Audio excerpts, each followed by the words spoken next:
Welcome to Agency Bytes, a podcast for agency owners, hosted by agency veteran and coach Steve Guberman. Agency Bytes is a podcast focused on delivering actionable agency information from agency experts in about 25 minutes. Why 25 minutes? Because who has the attention span for much more these days? And you can squeeze in a listen between meetings with time for a bathroom break or coffee refill before your next meeting. Welcome to Agency Bytes. It's a podcast for agency owners. I'm Steve Guberman from Agency Outsight, where I coach agency owners to build the agency of their dreams. On this episode, I have the exciting opportunity to speak with James Martin, aka the designer who helps other designers, aka Made by James, as he goes by on his social media handles. I asked James to join me because just really how much I've admired how he's grown his following and his practice, his skills, his services, and just how he communicates to people through social media. James is a super talented UK designer.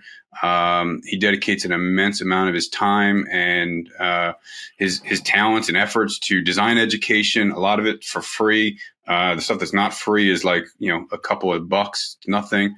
But he just puts it all out there, like in his content, everything from like tips about Adobe and tricks of like how he, designed a logo or, different ways to do things, all the way through like the feelings that we all feel of imposter syndrome. And so I just really wanted to get James here. He's an author, a speaker, like I said, a talented designer, and recently a design partner at Lincoln Design. So, James, thank you so much for joining me. How are you today, my friend? Do you know what? You said you were going to mess that intro up, but you did very, very well. I like it. It was perfect. Nice one. One take. Yeah, one take wonder. I appreciate you. I'm pumped to be here and happy to chat about everything. Do you know what I mean? Yeah. I started following you a couple of years ago. And like I said, before we hit the record button, I tried to figure out when. And the best way I could gauge it was I looked back through your social content to the length of your beard and the length of your hair. And that gave me an idea of when it might have been.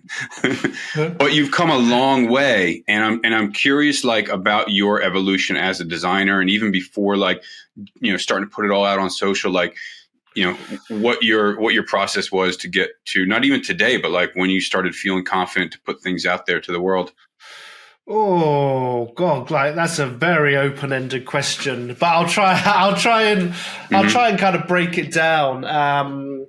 So obviously, so for anybody that doesn't know me, I suppose, James Martin, Made by James, been kind of I've been in the design world for 20 years, so I was designing before the likes of even Facebook and Instagram or any of these social media platforms were even an idea, I suppose. Or they might have been an idea, but they just weren't in the world. So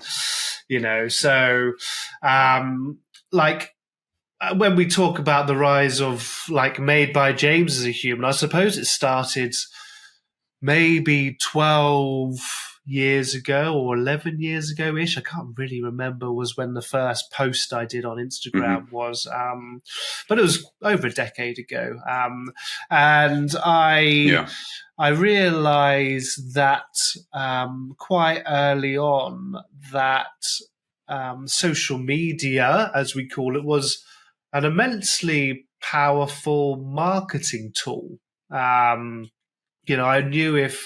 I knew it was a great way to, I was a slightly greener designer, like 12 to 11, 10, a decade ago, 11 years ago, 12 years ago, whenever it was. And I was always looking for research online and trying to be inspired and trying to find ways of, becoming more of myself and all the rest of it. And I just started to share my process. I just started to share my work. And I was sharing, like I said, I was sharing content before content was cool, or sharing content or creating content was cool. Yeah. So I was very early on with some of my peers and some of my friends who were doing the same thing, like Chris Doe and Mike Janda, and there are a few other people doing it as well. Just kind of from there, I was like, again, sharing when like likes and engagement and algorithms weren't even a thing. It was just share work and get a couple of comments, maybe a couple of likes, and the next day share a bit more. And like it just became this this way that I found to just, well, obviously, like build a community, like talk to designers. And it was a very great way of opening dialogue. And, you know, I would share some work in its early kind of realms and get feedback from people. And it was just a great way to just chat design and share work. Yeah. And now, obviously, we're at, you know, we're talking about the times when I had no followers, maybe 100 or 150, and now we're up at the, you know, 640,000, and it's just been through, you know, a constant evolution of me, like you say, a constant evolution of the way I share, a constant evolution of the person I want to be and want to become, and you know, I've definitely evolved from graphic designer into logo designer, visual identity designer, brand designer, and now do a lot of focus around design education, helping, like you say, like being the designer that helps the other designers. I found it tough to find the right information. You know, I had to go to the library. Do you know what I mean? Like we're about the same age, you know, you probably know what going to the library was like. You know, we didn't have this internet or social media or access to all of these people that, you know, you can just message your favorite designers now and talk to them or DM them. And it's so accessible now. So, yeah, I think as I've evolved, like the things and the way I share has evolved, and that's obviously evolved my business and my offering and all the rest of it. But it's been a lot of patience, a lot of perseverance, and a lot of hard work. But like, what a wonderful thing! Like, I didn't ask to be where I am now. It's just something that's happened through evolution and showing up. And I think there's a lot to say for that. But no, while you didn't ask for it, like you certainly had your eyes set on it, and you're like, I want to not necessarily arrive at a place, but you know, there's an impact I want to have. You know, like you've had your eyes on Lincoln Design. You know, so like there's things that you've had your eyes on, you worked towards, as opposed to like just sitting around hoping and wishing. You know, so you got to admire that in your perseverance. Yeah, I think that's like I always wanted to, like, somewhat become something. Otherwise, I wouldn't have bothered showing up. Do you know what I mean? But it was when I say like the audience, like it was never a plan for me to grow an audience of 640,000 on Instagram alone. It was just something that happened through that continuous effort. And it was always for me, like I always wanted, you know, I think there's a big difference between design influencers and a designer with influence. You know, I've never wanted to be in that category, which is why I've never done like paid ads. Like you can look through the whole of my content and I've never done one paid ad. Like it's just not why I do the things I do. You know, I want to, you know, like I said, like I want to work with the best designers. I want to work with the biggest brands in design, and you know, Nike, Disney now, and all the rest of it. So, like, yes, Lincoln was always like a brand that I looked up to, and to now be a creative partner in that business is, and Dan Jansen being a very good friend of mine is bonkers. When I think 12 years ago when I started, like. How have I managed to get here? But it proves that if you stick at it, do you know what I mean? People notice, and it's mad, absolutely mad. Yeah, I think the thing that you stuck at the most, because it wasn't about how many followers can I get or how many views, it was the core principle of I want to give it back, I want to give it away, I want to share my knowledge, I want to inspire others, and again, I think that's, you know, the core of any really good marketing, quote unquote, strategy is giving things away. Like, you know, a good friend of mine, Taji Antasio, talks all the time about give, and just put out what you know and share it. And you talk about like get rid of the gatekeepers, and I really think that's vital to anybody that like wants to build something without paid ads, without, you know what I mean, just get people into what you've got in your brain. And so I think that's the core principle, and the results, the rewards, whatever you want to call it, are the kind of clients you're getting, the pricing that you're getting for the work that you're doing, the way that your line of services have expanded. And yeah, you got more followers, and so, I think you stuck to the core principle, and that says a lot for, just a lot of education there.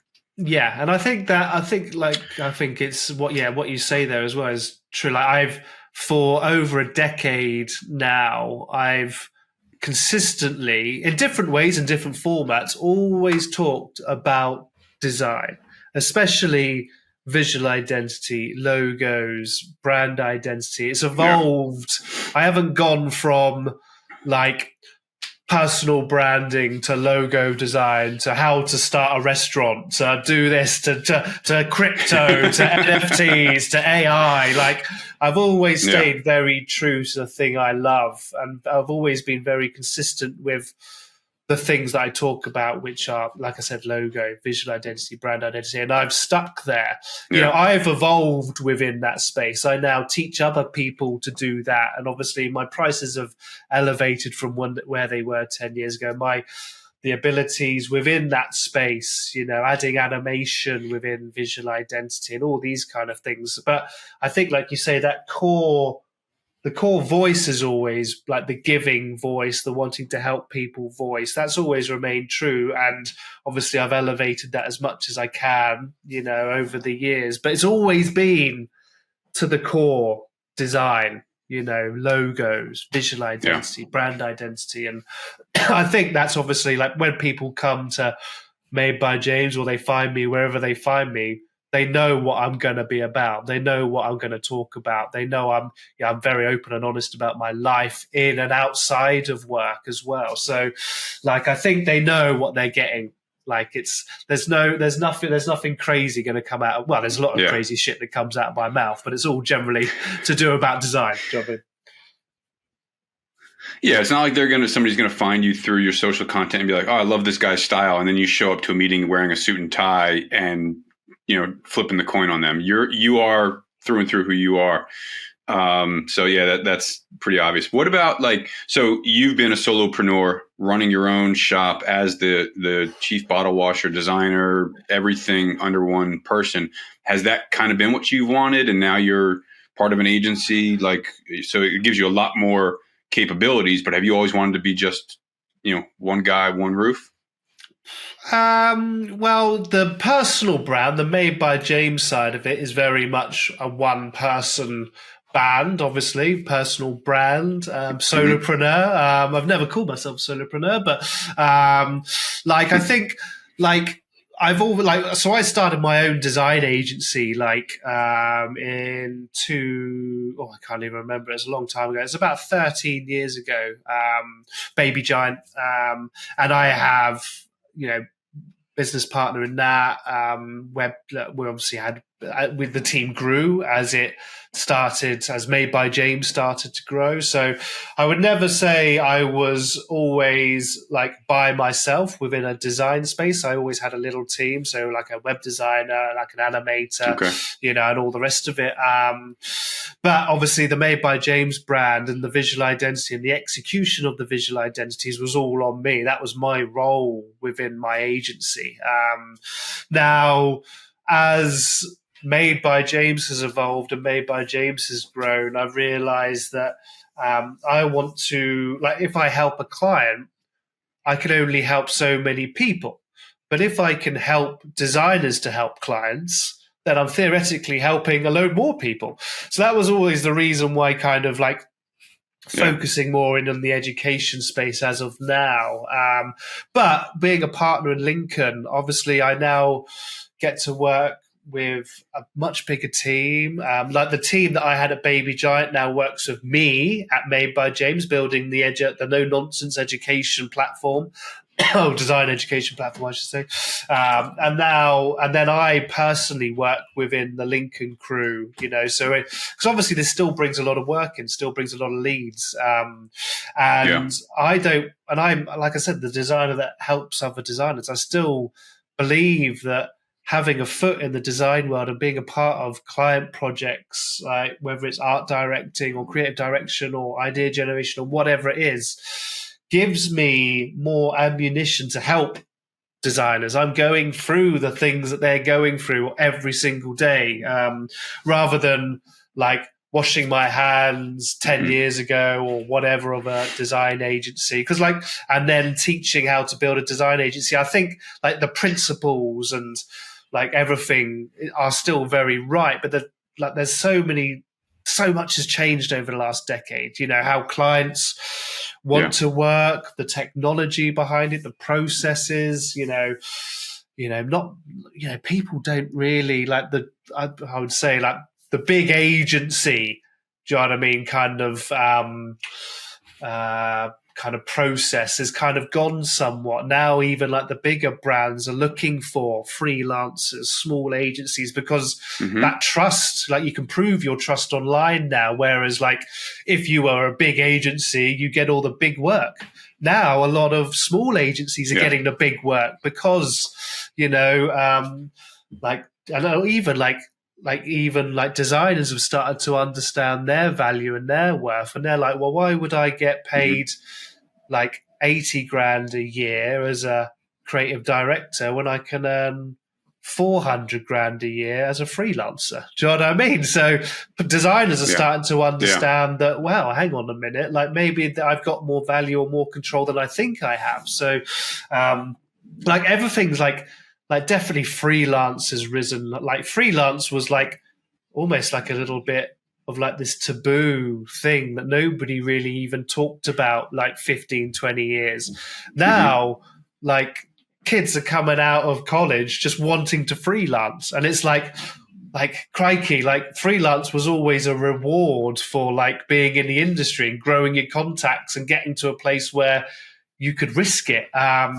But now, like it's like such a different world, isn't it? And obviously, trying to keep up with that is always a fun thing. But it's not to say it's not possible. But I think it's, like I said, the good and the bad side of your social medias and your Instagrams is the false hope, the empty promises, the how to build a design business, a 6-figure design business in a weekend. Do you know what I mean? It just doesn't happen that way.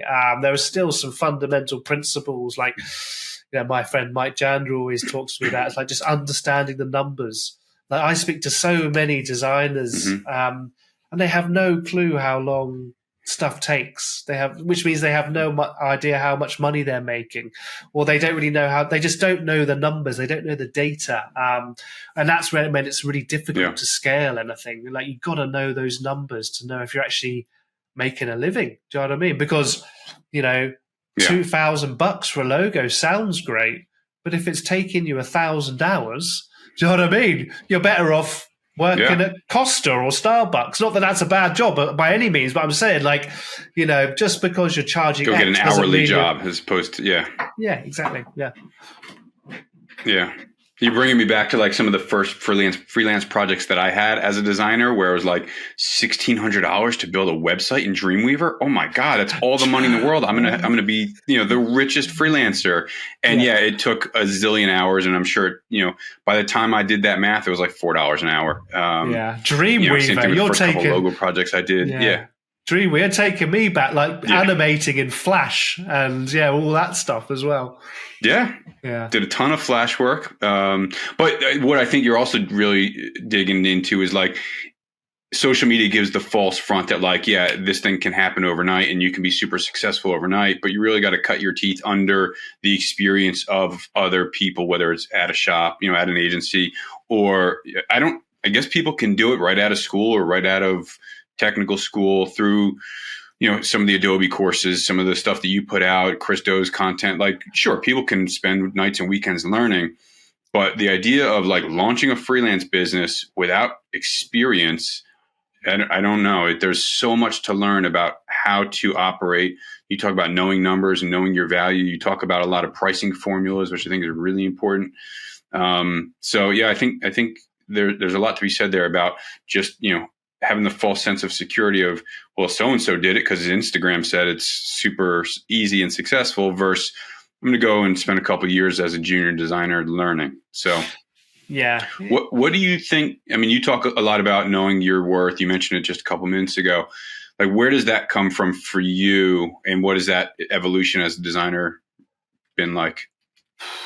Again, like it's like I was doing, like I thought $240 when I started was fucking deal for a logo. Do you know what I mean? I was like, just rack it up, just, you know, that's a lot of money. Do you know what I mean? Like, and I'm thinking, like, I mean, your worth changes as you start to understand, like, how much money your work that you do makes for people. Like this kind of, I think value starts internally. You know, perceived and I think value, yeah, very much so. And I think it's, I mean, pricing's such a tough subject, and I truly believe you have to go through that process of undercharging.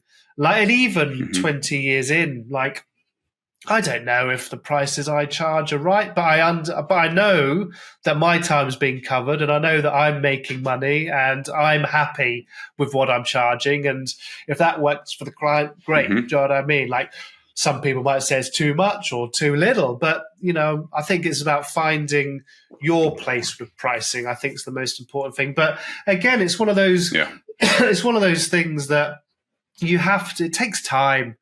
Do you know what I mean? Like, what I know now compared to what I knew when I started is unbelievable. You know, especially if you're trying to learn every day and grow your skills every single day. So, like, for me, you know, it really started to kind of kick in when I learned more, when I put a bit more like onus on like what do I want to be and what do I want to become, and how can I bring more value to the world? That when I started to kind of own, you know, what I was doing and what I was putting out, it started to make me realize that, well, hang on a minute, like the work that I'm doing, you know, is going to go to this person, and this person's going to use it to make money. You know, I was on calls with clients, and like I would always ask them like silly questions, like what are, you know, they're not that silly to be fair, but like asking them like, so what are you looking to kind of turn over like this year, or what are you looking to turn over the next 3 years, just to kind of get some ideas of like their business, and nosy and just trying to be intrigued and ask questions. And some of these clients would come back with, you know, 3 million next year or 10 million over. I mean, I mean, sometimes these are just wild numbers grabbed out of the air, but I was charging them $1,500 for a logo and a visual identity. And I'm like, this is the thing that I'm doing is going to get them to 10 million. So surely I'm undercharging here. So, but it's a practice thing. It's you've got to learn to, like, what I would say is trust yourself and say no to people. Like having like an idea of like, well, I know my work. If I want to do this type of project, there are a certain amount of things that I need to execute to do it properly. And that is going to cost me X amount of time, and I want to make roughly like this much an hour. And if I break that down into a price, you know, I need a base price of like 5K or 10K or 20K or whatever it is. So if a client comes, let's say my base price was 5K. If a client came to me and said, I've only got 3,000, I'd have to say no, because it didn't align with the value that I knew my work could bring to people. And that takes a lot of practice. Saying no to a client to say yes to yourself is a very difficult, because as creative people, we're like told that, you know, take all the money. Do you know what I mean? Like creativity is not worth anything. So when somebody's trying to offer you money, you should take it. But there's a point where you have to start, like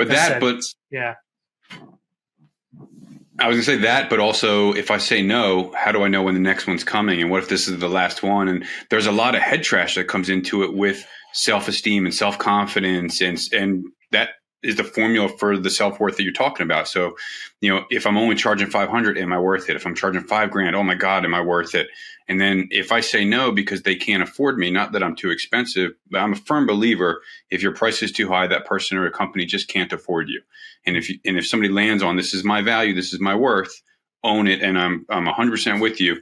Say no, or take away some of the services. Don't give them a discount. I discount's a 4-letter word, but yeah, I mean, there's that fear as a creative, like self-confidence. What if it's the last project and I say no, and there's not another one around the corner? I mean, you wrangle with that, I'm sure, right? Oh yeah, 100%. But the problem is that what happens is that you say yes to everything, then you have no time, you possibly burn out, and you're making no money in the process. So I was taught quite early on. I don't even know where you just find it by learning and asking questions, I suppose. But it's almost like the 30% rule. So if I'm getting 10 people ask me for work, I only really want 3 of them to say yes to me, because then I know that my prices are somewhat competitive. If you've got like, I see a lot of people like saying, I sent out 5 proposals and every one of them said yes. And I'm like, that's because you're too cheap. Do you know what I mean? So there has to be this kind of process of like, you have to understand in business that people are going to say no. There's still people that come to me asking me whether I can do logos for $50. Do you know what I mean? That still happens. Do you know what I mean? So you've got to. It's not that it ever goes away. It's just that you start to understand that. Okay, look, I know the work that I do is going to make this person money. So for that to be okay and for that to be fair, I need to be making money out of this too, because I know how much money they're going to make out of it. It needs to become a business transaction, rather than this kind of like random piece of expenditure, or a luxury. It needs to be a business transaction that when you can prove that to a client with case studies, with other work, and, breaking down some goals and objectives that were achieved with other clients, and look what this work we did for this client has helped them do this. It becomes much easier to sell like yourself and your higher prices. You have in your pricing, one of your posts, some of your content, you talk about a 13% rule, where it's like, all right, if I come up with a price, add another 13%. Is that just an arbitrary number you came up with? Or I'm covered in tattoos, where do you get 13 mate. From? Totally covered in tattoos. Grew up with 13 being a lucky number or an unlucky number. But it is a rule. It is a rule that works. If like when you start to add, the problem is like creative people on the whole generally do undersell themselves and undervalue themselves. So, for example, like very quick maths, obviously, isn't it? Like if I'm charging $1,000, like, if somebody's willing to pay $1,000, they're also willing to pay 1,130, which is 13%. So, and this was something that a good friend of mine, Tom Ross, was talking to me about once, and he was like, if somebody's willing to pay 500, they're willing to pay 600. If somebody's willing to pay 750, they're probably willing to spend 1,000. Somebody's willing to spend 5,000, they're probably willing to spend 7. Do you know what I mean? And this is like where pricing psychology and understanding that kind of side of it is really, really important. Because like we think, and this is why the 13% rule is a bit of fun, but it works, So the next time anybody here listening is like thinking like, what should I charge? And they figure out a price, and let's say it's X, like just add.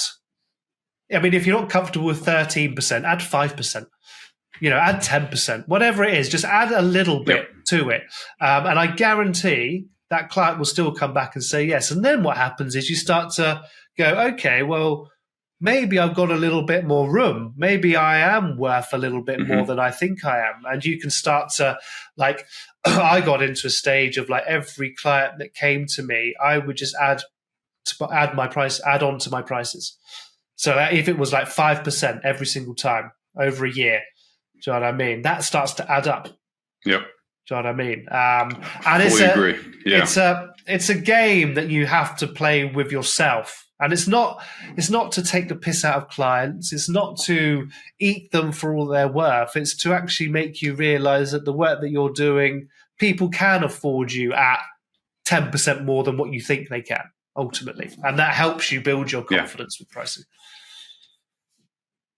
Yeah, no, I love it. I fully agree with that. I think it's important. We undervalue ourselves. And so when you come up with a number, whether it's finely calculated by the best spreadsheet in the world with the most accurate hours and whatever, it's still undervalued. And so I was curious just about the number, like where it came from. So I think that's brilliant. That's just, yeah, your lucky number. I've typically just been like, add 20%. If they're going to say yes to 10K, they're going to say yes to 12K. Or yeah, right there with you. Talk about, just because I'm super intrigued by it, like the evolution of the partnership and how it came about with Lincoln. And like, what does that mean for you in your day to day between balancing education and design and now partnering with Dan and his team? So, great question. So ultimately, Lincoln. So there's over the years I've managed to create two. I'll kind of go round the houses here, but one of my favorite sayings that has kind of helped me progress is by, I don't know who it's by actually, to be fair, but I think it's either Aristotle or Confucius or something like that. But it's the man who chases two rabbits catches neither. So for a long time, I had clients and I had designers. I was doing the same thing for them, helping them with design, but they both required two very different marketing strategies. Somewhat they can collide over, but this takes one type of energy, this takes another type of energy. Like maybe one I prefer than the other. Do you know what I mean? I very much have now over 20 years of servicing clients. Like, the next 20 years for me are going to be helping designers. I got a lot of energy here right now. So that's what I'm going to be leaning heavily into. Yeah. So obviously with the amount of leads that still come through Made by James, obviously because I've been designing for so long and the referrals and the work that's out there and all the other bits and pieces, like I needed to partner with somebody who, I aligned with, I get on with, who does not necessarily, I think Lincoln's work is way better than Made by James's ever will be, but it still has a very similar style. It's still within that very, like that skate kind of, very illustrative, very expressive, bold, fun, a little bit on the edge, do you know what I mean? Brand kits, illustrations of fucking skulls and axes and all that kind of shit. All that stuff that I love.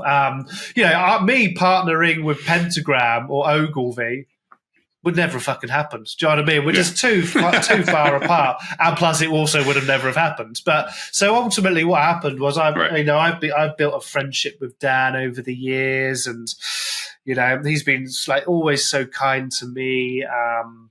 And, he would come to conferences and watch me talk. And, we built like a relationship. And, it just got to a point where I was very open and honest with him and told him what my plans were for the future. And, there's this opportunity that, I still bring in a lot of work and I don't want to say no to it. And I also knew that Dan was in a place where he's just continuously scaling Lincoln, like bigger.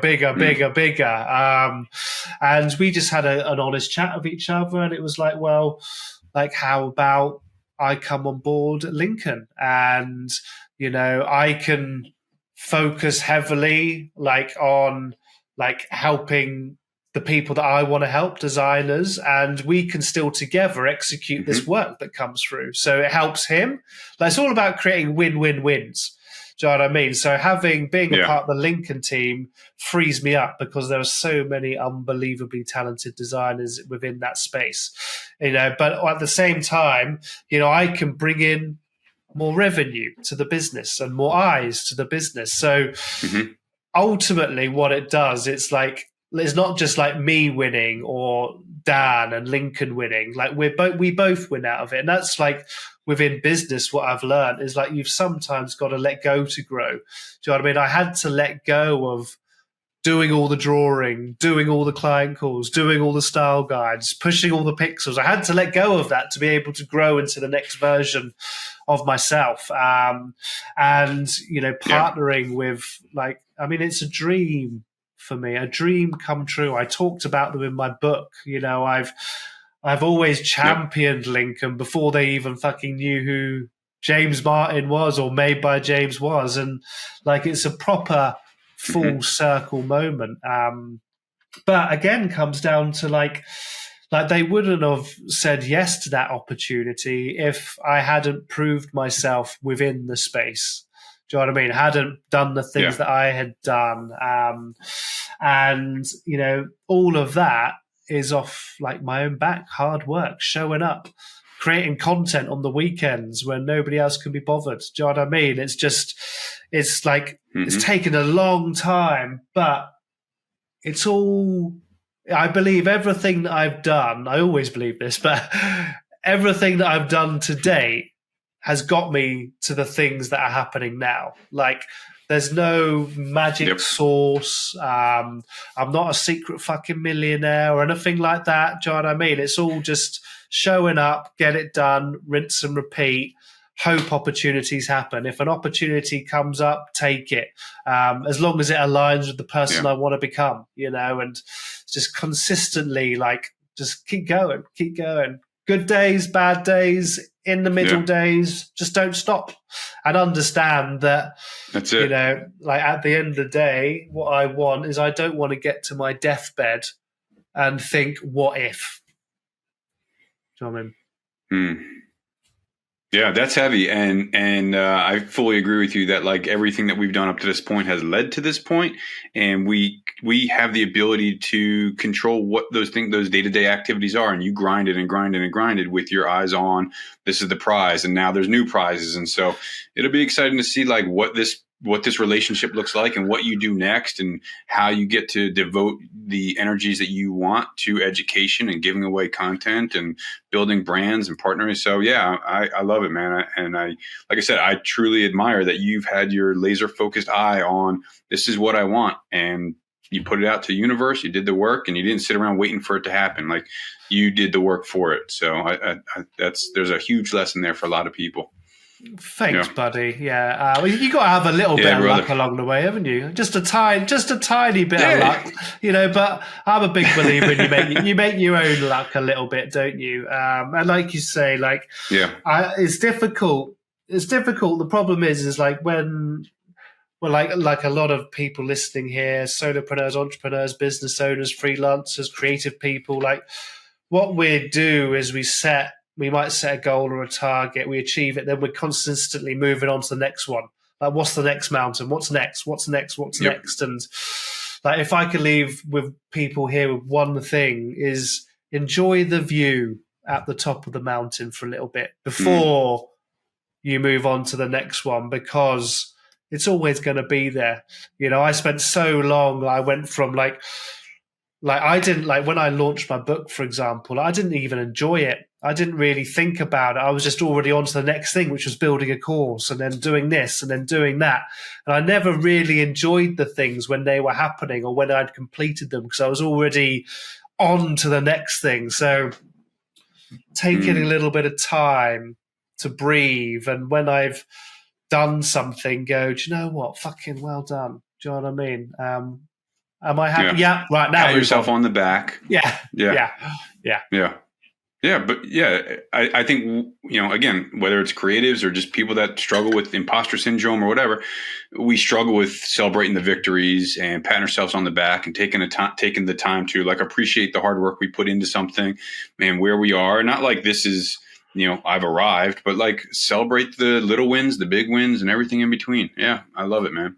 Yes, sir. I want to hit you with a couple of quick rapid fire questions before we wrap up on time here. So something I try and do with everybody, just kind of switch it up. But for you, what's your biggest pet peeves that designers do? Whether it's, you know, I'm not going to plant seeds, but things that you see designers doing, you're like, no, why did you do that?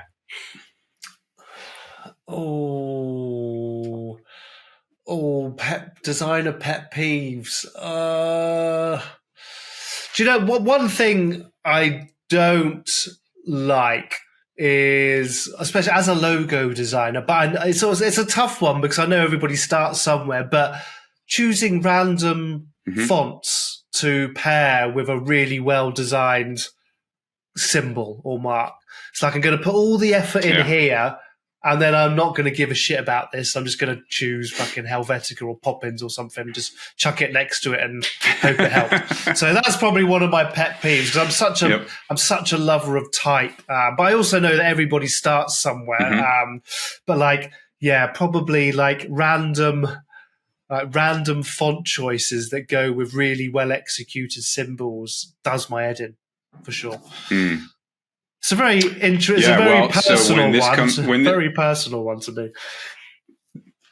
It hits me right here too, man. I get it. And so when this comes out, if that strikes a chord with other people, there will be a course on what I forget what you had called it, but there'll be a course on pairing typography and building typography and leaning in typography for brands. So when you hear this to the listeners, I wasn't even segueing into that, but you're right. It's still I think that's why I created the course, because that was what was annoying me so much. Yeah. What is a tool that you've recently integrated into your life? And let's not leverage AI or Firefly or anything like that, but a tool, whether it's physical or digital, that you've brought into your life that you look back and you're like, how did I live without this thing in my life for so long? I'll tell you what it is, and it's Slack. Do you know what I mean? The kind of what I just used to chat to my team on like messaging, or we've had it for a while, to be fair, but that kind of the way we can all communicate in one place, like the project management side of running a team. So we use Slack, Notion, Figma, a kind of a combination of those three things where we can all communicate there. So I would say like that kind of internal project management communication side of stuff, where it's all happening. Everything that happens in the right place is happening in the right place. Do you know what I mean? Has revolutionized the speed, the efficiency, and the profitability of my business. I'm going to choose those three. And I'm not a partner of any of them. So I'm not making any money. But Slack, Notion, and Figma are the three tools from like an internal team sense that we can live without. Yeah. Awesome. And then my final question for you is just one of the most invaluable pieces of business advice that you can share, whether it's, from a design process or an operational process, something that just kind of rings true for you every day. I kind of said it in the call, but you got to let go to grow. You have to you'll get to a point where you become the bottleneck. Like there are so many creatives and people that hit a ceiling and they try all the things, like especially an income ceiling or a revenue ceiling, they try all the things to make a difference, and they might increase their turnover by a little bit or increase it by 10% or 5% or whatever every year. And that growth doesn't feel like you're doing anything, because ultimately, if you're the bottleneck of your business, if everything has to come through you, it's going to back up. So decisions can't be made quick enough. Yeah. And you've got to find the right people in the right seats. Do you know what I mean? Let go to grow and find the right people for the right seats. And I'll tell you what, right now, like my business is set to double its revenue this year by having that mindset. Beautiful. I love it. Those are core principles I think most businesses need to live by, and probably most do not. So beautiful. James, I am grateful for your friendship, your partnership, and your ability to share so honestly and openly with everybody today. Thank you for joining me. Steve, it's been a pleasure, and I'm already excited about round 2. And thank you for being a lovely distraction for me today. I appreciate you. My pleasure. Thanks, brother. Thanks again for tuning in to Agency Bytes. If you know someone with expert knowledge on a topic that agency owners would love to hear about, go to agencyoutsight.com/podcast-guest and nominate them.